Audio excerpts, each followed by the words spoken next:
Yo. Aubrey Edwards, Tony Schiavone. We bout to party. We bout to party. Unrestricted. Got the house now. We gon' turn it up. Hey everybody, welcome to AEW Unrestricted, the official podcast of All Elite Wrestling. I am Aubrey Edwards here with my best friend, Tony Schiavone. How are you doing, Tony? I'm doing great, Aubrey. It's great to be talking with you again. Better question. How's Bug doing? Hey, bud. Bug. Bug don't give a fuck. Yeah, he doesn't give a shit about anything, which is good. He's chilling. Bug is just chilling, just like our guest today. Hello, Stephon. How are you? Hey, I'm doing really well today. I'm so excited you're here. I think we've had a total of 2 refs, if you include me on this podcast. So I've been bugging Paul Turner for like a year. Hey, you should get on. And now I'm going to be like, hey, so we had Stephon on. Why are you not on? So thank you for helping me make my point to get more refs on this podcast. Anyway, how you doing? Welcome. Hello. Welcome to Unrestricted. How's your day been so far? So far, so good. I'm like on my second cup of coffee, got some work done, and this is, a part of the day. Taking a little break. I like it. I like it. So I want to kind of touch on, at the time we're filming this, we were just in El Paso. We're about to go to Laredo. And you took one of the best ref bumps I have ever seen. And I think all of us backstage are like, did he just die?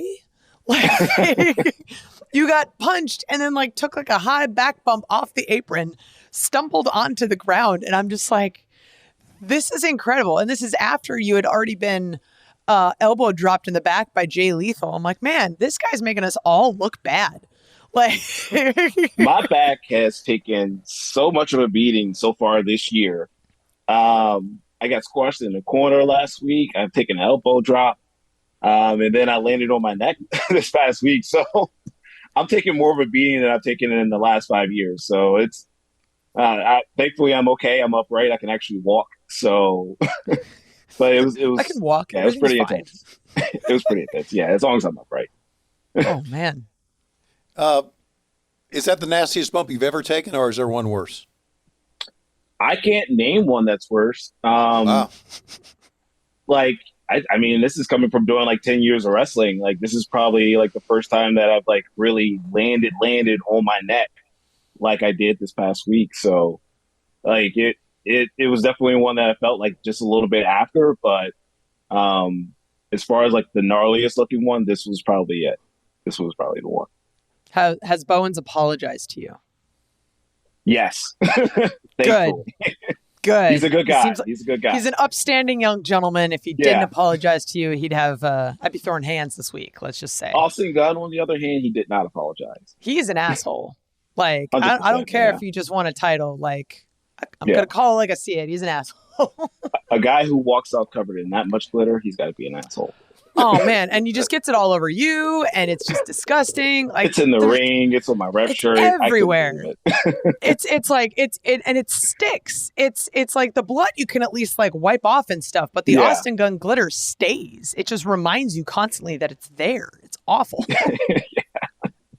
I took one look at my pants and I'm like, yep, it's Austin. Yep. You took an elbow drop from the top rope from Jay Lee. I don't know why we're talking about your bump card, but we are. It's probably got the best one in AEW of all the whole ref team. Took an elbow drop in January from the top from Jay Lethal in that Jay Lethal and Jarrett against the Acclaimed. It's a no-holds-barred match where anything goes, no rules. Is that the most dangerous type of match to referee in? I'd say so, because there's no amount of, foresight you can have as far as like what these guys are going to do. Like, if they want to escalate it another level, they're going to escalate it as high as they can. So for a match like that, it can get pretty crazy. It can get pretty crazy pretty quickly. One of the things that makes you unique is that all the other refs at our company have been here since the beginning. And you joined with us, I think it's almost been like a full year now, right? Yeah, so actually El Paso was about the year of me being in AEW. Yeah, thank you. Congratulations. It's your AEW birthday, I guess. Tell us the story of how that happened. How did you fall into AEW's lap? So I had moved to the Northeast at the beginning of last year, and I just wanted to do a bunch of indie shows just to kind of get my name back out there, and in hopes that doing higher profile shows would lead to an opportunity with AEW. So I reached out to New Japan, did GCW, did a few other high profile indies in the Northeast. And then I just kind of, put a feeler out there. I sent an email, said, hey, is there any opportunities here? And then I got reached out, and then AEW reached back out to me to do Dark in Orlando. And that's just kind of how it all came together. Like, I got the email. It was just an opportunity to just come down, do some matches, see how it would work out. And it just so happens that I did a couple matches, and Tony Khan, being, at the forefront of this thing, like, he's there at these shows, and he just walks up to me. He's like, hey, like, can you be in Atlantic City? And from Atlantic City, it just kind of, spawned into me being a full-time referee with AEW. And so far, it's just been like a really wonderful experience. And to be able to travel around the world, travel in the United States, work a lot of these big arenas, T-Mobile, Kia Forum, and a lot of these places that, you just watch on TV and you just go, man, like, this would be really dope. Like, it would be really dope to be like wrestling in these places, because that's where you see it at. And it's just spawned into like this wonderful opportunity to just like live out a part of my dream that I just didn't get a chance to do in the first half of my career. We're talking to Stephon Smith, and we're next segment we're going to talk about your wrestling career. But I wanted to bring up something from that segment into this, that you were a referee in NXT, right? Yeah, I was there for about 2 years. And that's where you started that was the first time you became a referee? No, so right around I want to say about 2017, 18, I was just kind of down on my wrestling career. Right. It wasn't really progressing as far as I wanted to. So I actually tried to quit wrestling altogether, just cold turkey, just say, you know what, this is my last show. Screw it. I ain't telling nobody. I'm just done. Right. And, naturally the business just kind of draws you back in when you're bored. Right. So I started back up refereeing because I just didn't want to feel the pressure of being a wrestler. Being a wrestler is tough. Like, you have to worry so much about your physical appearance, your performance, whether you're staying up to date with the trends of what's happening in the industry at that moment. So I just switched to refereeing, and then right around 2019, I did a Evolve camp, and that was what spawned into me getting an opportunity with the WWE and starting with NXT. So it's been about 5 years since I've been a referee, since I started refereeing. Damn. It was really awesome, because I remember seeing you pop into NXT, and I hit up my buddies over there. I was like, hey, who's this kid? And like, immediately everyone's like, oh, Stephon's the best. Stephon's great. Like, so wonderful. And like, it's one of the things that's kind of difficult about being a referee is like, our personality only comes through so much. And like, people don't understand like how nice you are and how wonderful you are.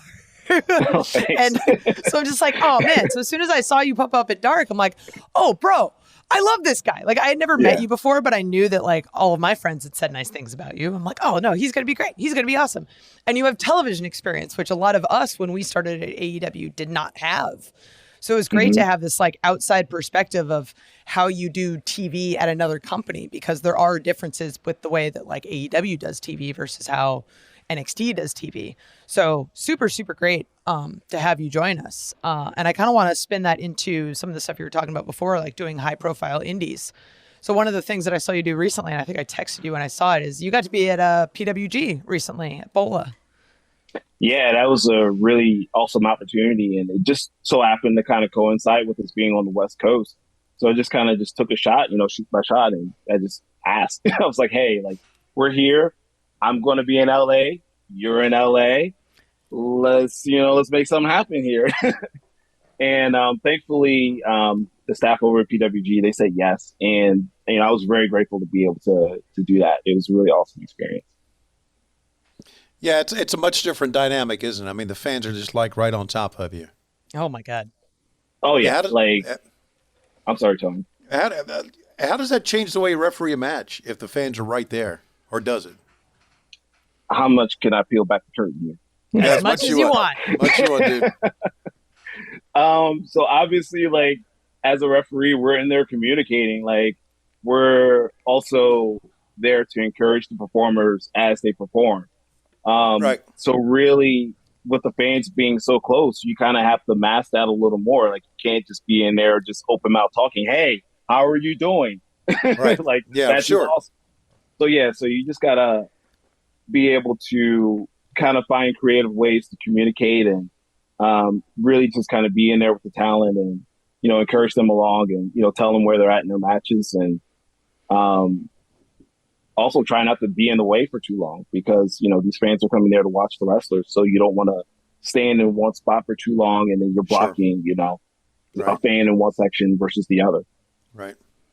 Yeah, As much as people are there to see wrestling, they're not there to see ref butts. So yeah, pretty much. And with the way the camera's like positioned, it was basically all ref butt the whole night. Yeah, pretty much. But I mean, that venue is really cool. If no one's ever been to the Globe Theater in LA, definitely worth checking out. There's like bullet holes in one of the corners of the venues.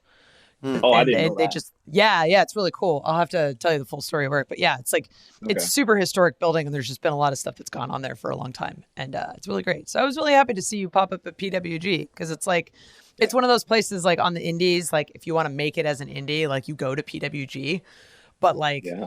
As a referee, there's not really like that equivalent, right? It's just like, oh yeah, you just work a bunch of different places and eventually you end up on TV maybe. And it's like, brother just showed up at PWG. What the hell? This is great.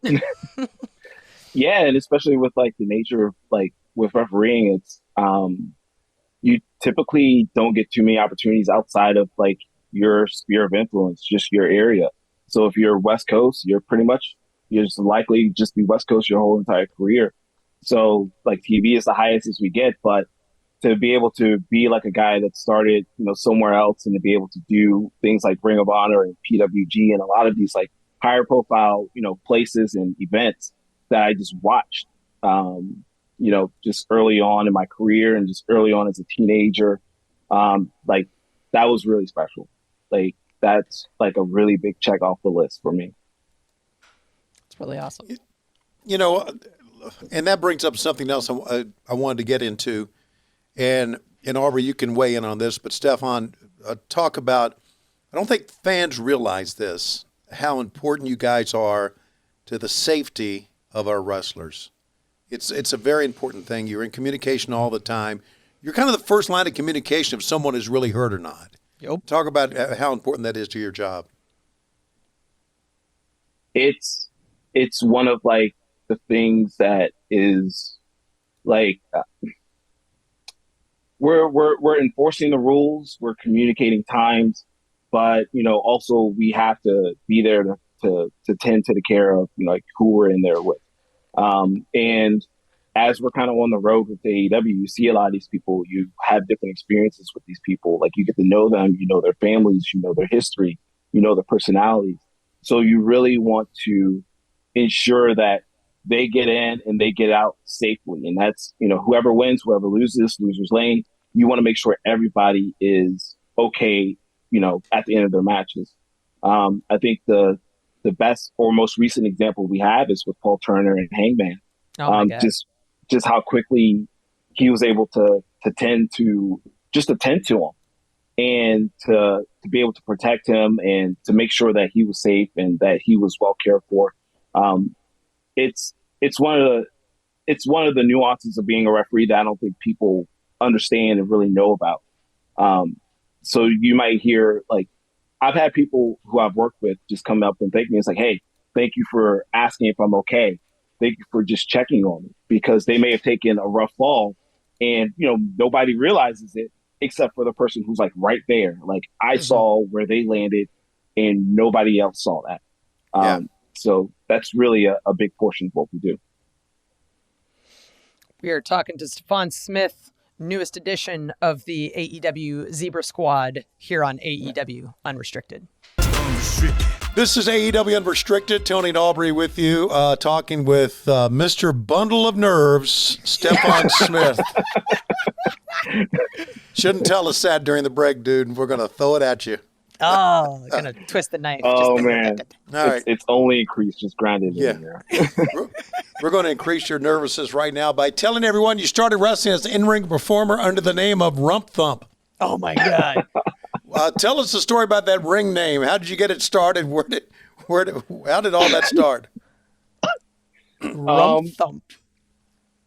So it started out as just a move. Like when so when I got back I studied abroad in England for my junior year of college. And I gotten back, I was like, okay, I'm just a Mr. Wrestle guy, but just no personality. And then one of my friends, Mark Rivera, he was like, hey, like, you've got a big ass. Like, you might as well just use it as like, he's just like, just hit people with it and that's your finish. And I'm like, what? Like, really? He's like, yeah, we'll call it the Rump Thump, whatever. That's wrestling in a nutshell. So that was Virginia. And then I moved to Louisville, and Danny Davis and this guy, Craig Miller, they had this idea to do these kind of OVW kind of like old school shows. And one day, I'm thinking I'm Rump Thump Stephon Smith. And then I show up, and one day the card is just Body Guy versus Rump Thump. And I'm like, all right, I go with it. And then from there, like every time on OVW TV, it was just Rump Thump, Rump Thump, Rump Thump, Rump Thump, Rump Thump. And never no mention of Stephon Smith or who he is. It's just Rump Thump. And the people loved it. Like, I was a great match one guy. I used to come out to Celebration and just like get the people going. Just like God, that's brilliant. Just like a real like fun party atmosphere. And, that just so happened to be my finish and also my name. It's just the total friggin' package, man. And it's so great that like the simplest things in wrestling are the things that resonate with the audience, right? Like, hey, you have a big ass, so you should just make this your gimmick. It's great. Yeah, he used to tell me, do side bends and sit-ups, but don't lose that butt. Yep. It's a great line for commentary, Tony Schiavone, if you want to add that to your notes. Yes. So you had mentioned a little bit of like OVW in there. When did you start actually training? That's a really interesting question because I can't even trace it back myself. Like, I used to just go to this local indie in Maryland, and they used to just kind of bump me around, show me how to run the ropes, tie up, put a headlock on. But that was really the extent of what I knew for my first year of wrestling. It wasn't until I went over to England and I started training with a guy named Justin Richards and Adam Mansfield that I really learned how to actually wrestle and apply different holds and just different techniques and nuances about our industry. And then once I got back, it was when I started training with Rick Rogers for the length of time that I was with him that things kind of really started to come together for me as a wrestler and really to understand how fun and how simple this business can be. And also to get like a realistic overview of what the industry is. Like that was really, when they say OVW was like the Harvard of wrestling training, it really was for me. It was like going to college at that point. And in OVW trained under Rip Rogers, right? Yes. How was that training for you? It was intense. Like he's an intense guy. He's an intense guy. Yeah. that's putting him mildly. Right. But like it was intense. Like he worked us really hard, like every Saturday, Sunday for at least 3-4 hours. Like we had a really good group of guys who were like pushing us and we were just motivating one another because that was also the time that TNA developmental was there. So everybody was really trying to work hard and be our best selves so that if an opportunity with Impact or TNA, whatever you want to call it at the time, if that ever came around, we were over prepared as Rip would want us to be. Right. Nice. Awesome. Yeah. Fantastic. I actually didn't know this until I was reading through her notes today, but you actually had a tag match with Nyla Rose back in 2018. Oh boy. Okay, now. Yeah. So tell us about that, Mr. Oh boy. So I was in this kind of middle phase of being a referee and a wrestler, like where I just was like, okay, you know what? I'm the guy who's going to do everything. And then I show up like my friend was running Capital and he's like, hey, we'll bring you in to referee, but we might have you wrestle every now and then. So there's actually a clip online where Nyla is looking for a tag team partner. and she comes up and scares me. She's like, "Hey, like my other butt guy canceled because I was fucked up." She's like, "My other butt guy canceled on me, and I That's need the a most new butt Nyla guy." phrase I've ever heard. And that was her coercion into getting me to wrestle again. And then it became Nyla the Native Beast with Rumpel as her tag team partner. And we had a really fun time. Like I get to have a couple matches with her, and that's how like our relationship started. That's awesome. Yeah, that's tremendous. Nyla's one of my favorite people in the entire world. So great. Just Yeah. What a sense of humor. All right. And that was Capital Wrestling in 2018, according to our notes. Yeah, it was around that time. So I did a few matches for them. So I started off refereeing, but then I just became a wrestler for them, teamed with Nyla, just kind of doing, different bits and different matches. Like it was largely intergender, which was new for my career at the time. Mm-hmm. But me and Nyla, we got to face Brutal Bob and Tough Timmy. And then I believe not too long after that, she signed with AEW and we stopped tagging. But my wrestling career in that company kind of continued on until I kind of gave up wrestling at that point, right around that time.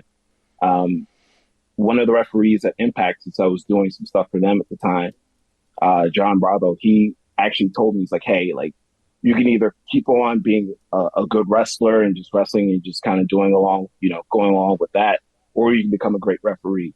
And that was around the time that I just, made the hard choice of, okay, wrestling has been fun, but refereeing is what I feel like is really going to catapult me to where I want to be, because there were more opportunities coming along with refereeing, with Impact, and eventually with Evolve in WWE and now with AEW. So him really having that conversation with me was really kind of what changed the trajectory of my career.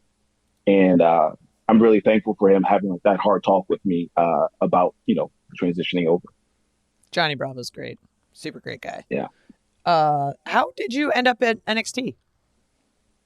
It was through Evolve. They had like a camp, like a 3-day camp down in Florida where they had like the NXT coaches come in. I think it was like Norman Smiley, Robbie Brookside, and a bunch of different coaches, more or less. But basically, like me having wrestling experience, I basically just did everything. So if they're doing rolls, I'm doing rolls. If they're doing drills, I'm doing drills. If they need a referee for matches, I'm doing those. If they needed somebody to fill in because we got an uneven number, I'm wrestling the match. So I basically just, jack of all trades, just tried to do as much as possible. And when I messaged Gabe Sapolsky afterwards, he was like, "Hey, like, you seem like you have a really good attitude about things. Can you make it to some shows?" And I think he booked me for like 4 shows, like a run in like New York, Philly, and then a couple up in the New England area. But after that first weekend of shows, I got contacted by WWE. So I only did like one run of Evolve, and then it was like the wheels are turning. And it's just blowing my mind at that point because I'm like, there's no way. Like, I'm not in the greatest shape for this. Like, I'm not prepared for this at all. And sure enough, like it all came together. And right around October, right when the Wednesday Night War started, the week after, actually, that's when I started with NXT. Damn.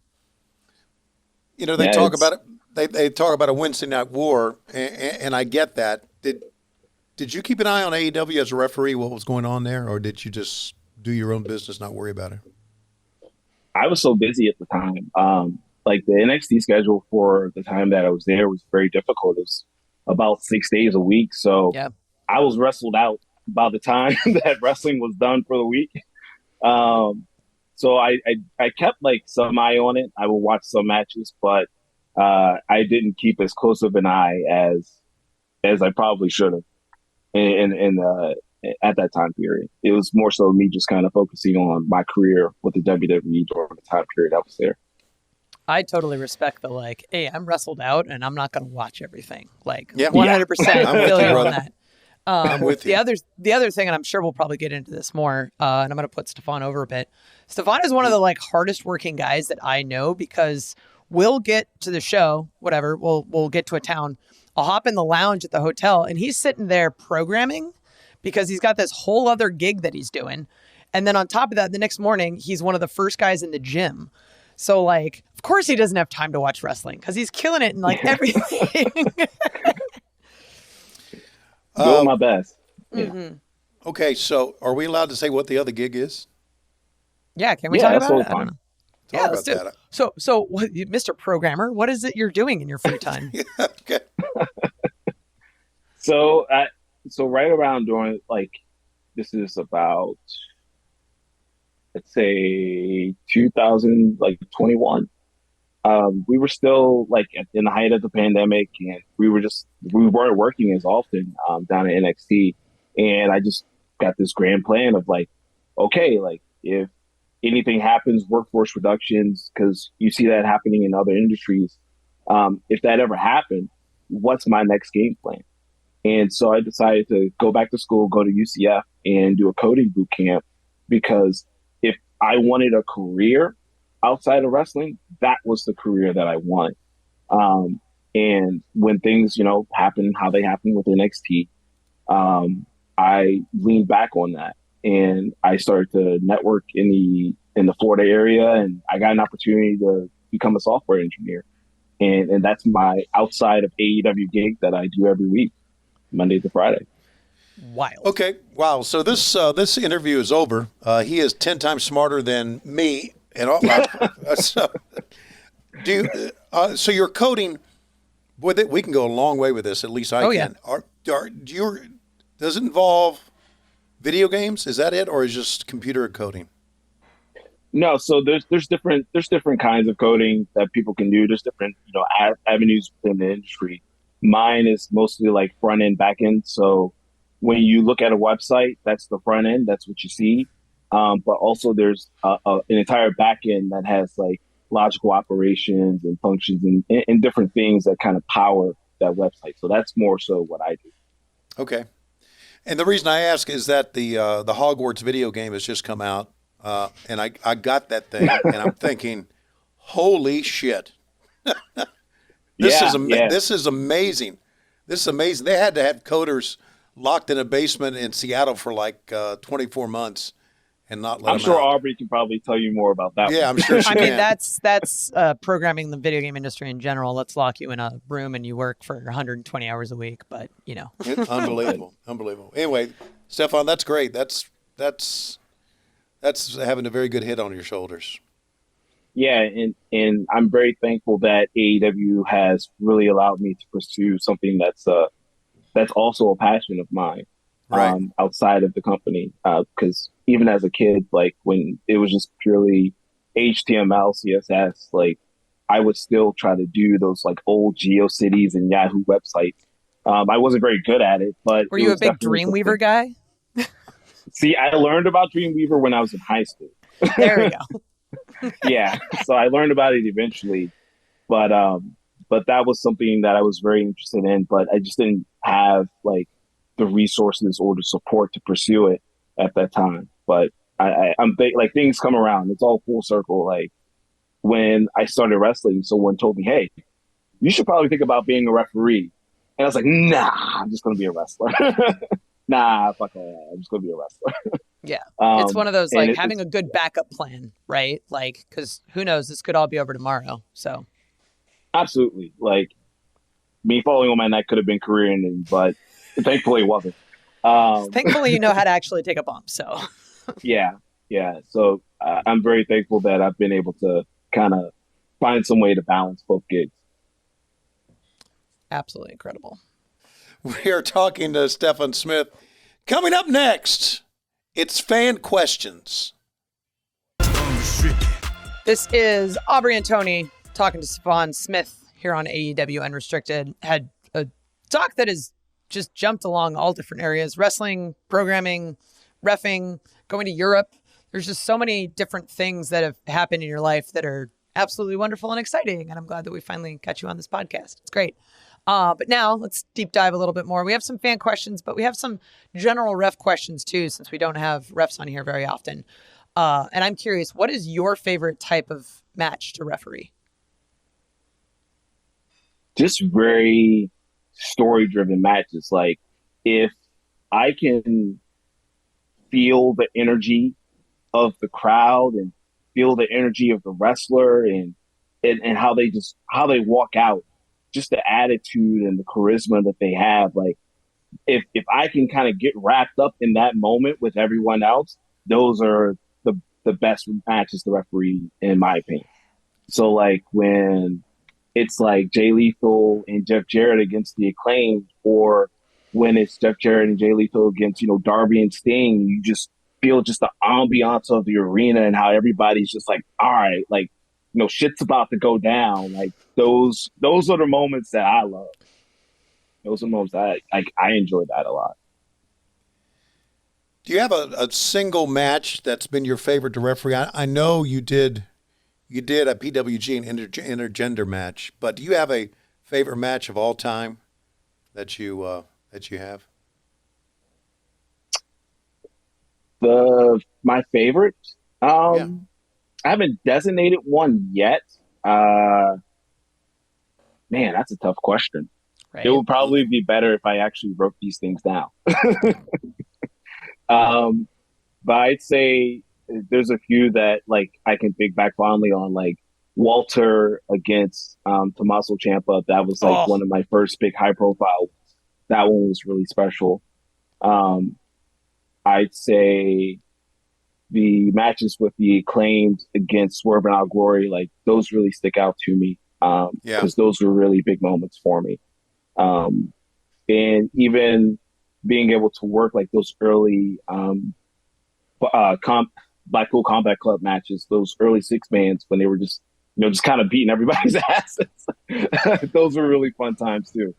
But yeah, like I haven't narrowed down to just one particular match at all. I always find that that's what it is, right? There's always like the ones that stick out to you as like memorable. And then when you're doing interviews, it's like, the ones that I can tell you about, and the kayfabe ones that I can't tell you about, like why this one was really great. So I'm going to put it on you. You got to start writing this down so the next time you do media and someone asks you what's your favorite match, you're like, oh, it's this one. Totally. I need some Excel tips. Right. Oh my God. You want Excel tips? Oh, dude, we're going to sit and chat. I'll show you all the macros. It's great. Well, I had mentioned this a little bit earlier about like fitness, nutrition, moving away from rump thump. But this is something that I see you do a lot. Like you're one of the guys that brings the meal prep in the microwave, doing all that shit at work. What did it take for you to like start going on your fitness and nutrition journey? It was really wrestling. Right around like when I was about 18 years old, I had never seen the inside of a gym. I didn't know what working out was. So I was in college and my friends were like, hey, like just start going. Like, here's a workout plan. Like, we'll help you out.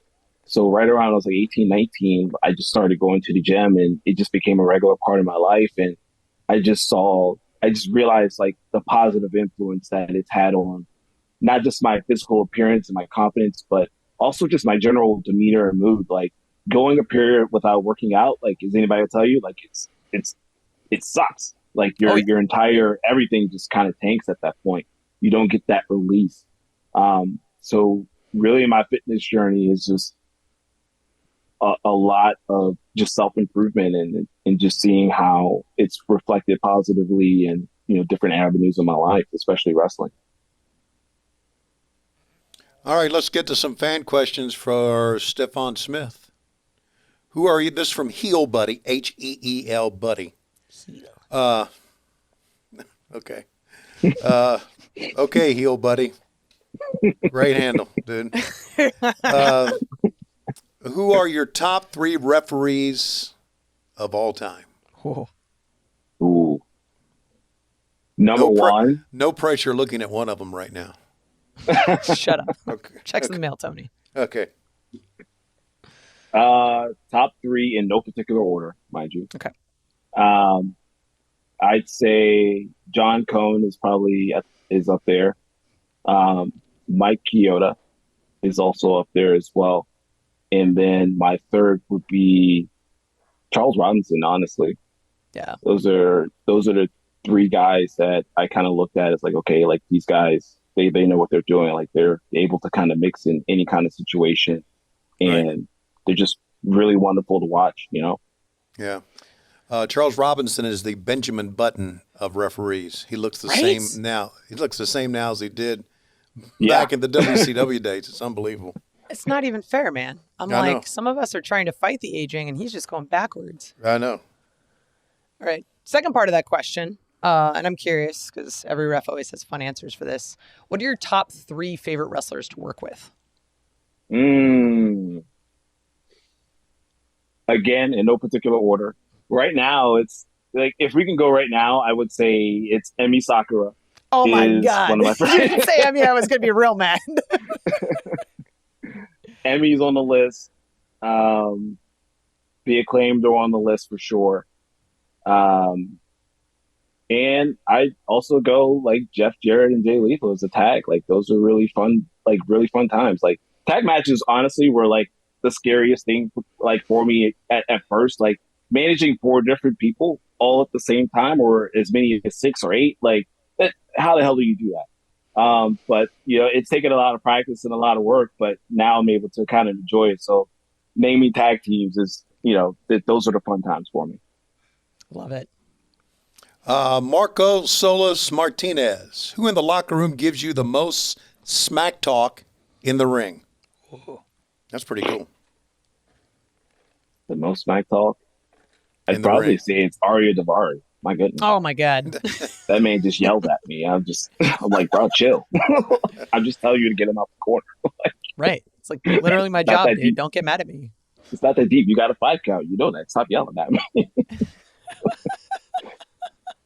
We have a question from Ref Aubrey on Twitter. Who in the locker room gives you the most encouragement or advice?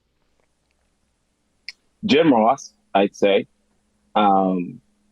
Whenever I feel like, or whenever he's kind of noticed that, maybe like, hey, like you can like tighten your work up here. Like maybe you can like work on something here. He's been like, he's a very blunt guy. I don't think people realize that. Yes, he is. But that level of bluntness, like I take that, I don't internalize it as like bad criticism. I'm like, okay, this guy is being honest with me. And I take that any day. So his honesty has kind of pushed me to really, tighten up in areas that I feel like maybe I'm neglecting, like say my health, nutrition, or time. And he's been the one that encouraged me to do that, I'd say. Love it. Yeah. All right, Derek Lockwood wants to know, what is the most stressful part of the job? Getting the match done on time. Yes. Oh my God. Buddy. Oh. Holy shit-a-moly. Oh my God. So, Closing out a TV show. There's, as you know, there's a couple people I've worked very closely with, and when Dynamite is done, every Dynamite we look at each other and say, "How do we fucking get this show done? I don't know. Exactly. How did we get it out?" And we do every time. So I get that, man. Yeah, live TV is very stressful, especially with wrestling. It's insane. Yeah. I'm not gonna name names, but there's definitely like one of those stressful moments as a ref when someone's telling you in your ear, like, you're over time, right? It's like, Yep, I know I'm over time. You Yeah, can't look at the camera and go, Yeah. I know. I know. I'm literally just like looking at a hard camera, like, okay, yeah, no, I'm aware. They're aware. We're trying. Trying to just herd these cats back home, buddy. Yeah. It's like, Wow. I know we're tight, but we're trying. Either one of you ever thought about just looking at them and say, "Go fucking home now"? Oh, dude, I've done that before. Jesus Yeah. Christ, what's going on here? Okay. I've done that. I think we've all kind of had to do some version of that at some point. It was like, hey, brother, like, you know, you 2 minutes over. Like, come on. Right. There was definitely I've told this story before, but my 1000th match was with Private Party, and they're definitely over time and they're in the middle of the heat, and I just look at Mark Quinn and go the fuck home. And now every time I'm in a match with him, like, I have to make sure that I say this because he's like, hey, do the thing. And I'm like, no, because you're over time. Like, this isn't about being fun, dude. This is about going home on the right time. Yeah. Stephon, did you always work as a referee? I guess you did too. Maybe not. In independence, probably not. But on TV, did you always work with an IFB on TV? Yes. Yeah. Okay. Yeah. Back in the day they didn't, and it was like they either had the signal, they either walked somebody out, or they had a guy with either police tie at ringside, or the pencil in the mouth, scratch the chin, put the hands on the head. Right. Those are always like. There are stories with Gorilla Monsoon walking to the ring, all the way to the ring and hitting the ring to go home. So, oh wow, yeah, when they wouldn't listen when they were going over. So there was stories like that. And back in the Crockett days, it was Gene Anderson, the late Gene Anderson of the Minnesota Wrecking Crew that would walk to the ring, would walk out, and the closer he would get, the more you were going over on time. Oh yeah. So if you saw him at ringside, you were fucked. Because Gene was different because you go back and Gene would stretch you, and that's how you knew you. So times have changed. Like would he just get in the ring, or just after the match? He just say, after the match, yeah, he could grab him by the hand and pull him behind him. Oh my God, hammerlock. Yeah, he was tough. He's tough. But so of course, that was the old days. That was the old days. Yeah. So I want to ask the question because we talk about what the most stressful part of your job is, but having been both a wrestler and a referee, what is the thing that you enjoy most in wrestling?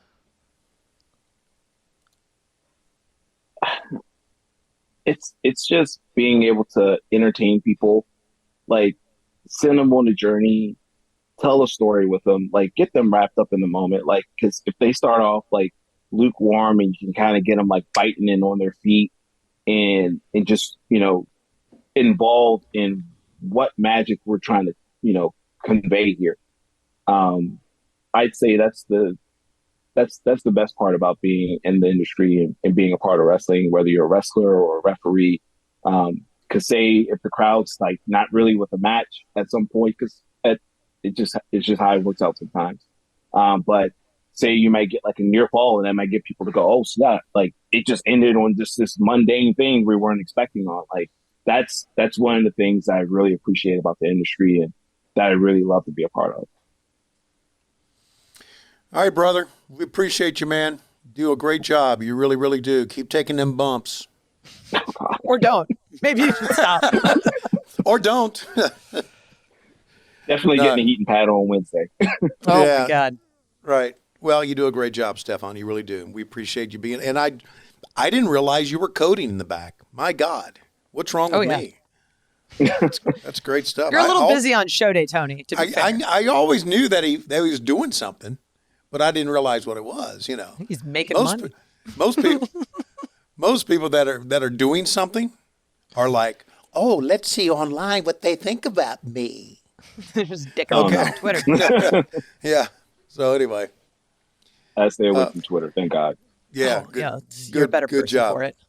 All right. But yeah. I want to thank you for being here today, buddy. It was funny because like you at one point showed me the email from Stacy on your phone. Like, wait, is this real? I'm like, yeah, no, we want you to be on the podcast. You're like, why? It's like, because you're an interesting dude with an interesting story.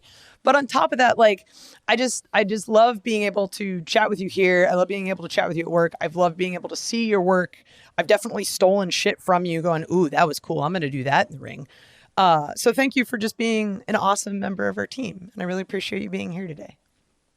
Oh, I appreciate you guys inviting me. Like, I didn't think that like my background was all that interesting, but I'm glad that I was able to kind of tell it a little bit here. And I appreciate you guys giving me the platform to do that. Like, thank you. All right, Stephon, you can follow him on Twitter at Ref Stephon Smith, but don't bother him. He's got pressure putting a match together, and he's coding in the back. Leave him alone. And for more, leave me the fuck alone. And for more, here's Aubrey Edwards. You can listen to and follow this podcast, AEW Unrestricted, free on Apple Podcasts, Spotify, all of your favorite podcast platforms. Check out the video episodes on YouTube. Just search AEW Unrestricted. Dynamite you can watch on TBS on Wednesdays. Rampage you can watch on TNT on Fridays. Dark Elevation and Dark, Monday and Tuesday, respectively, on YouTube. Hey, I am Aubrey Edwards, along with Tony Schiavone. Thank you for listening to AEW Unrestricted.